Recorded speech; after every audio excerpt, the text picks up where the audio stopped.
அதே காத்து வாசம் வேற, அதே மண்ணு வண்ணம் வேற, அதே மக்க வாழ்க்கை வேற, ஒண்ணு மட்டும் மாறவில்லை.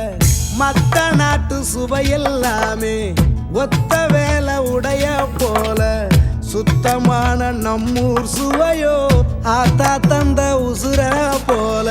மூட்டி பாசம் கொட்டி சமைச்சது திண்டுக்கல் தலப்பா கட்டி, நெய்யூத்தி நேசம் கொட்டி இழுக்குது திண்டுக்கல் தலப்பா கட்டி.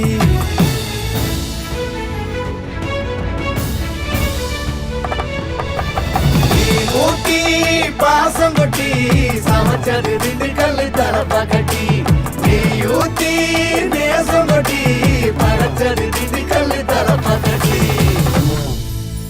படைச்சது திண்டுக்கல் தலப்பா கட்டி.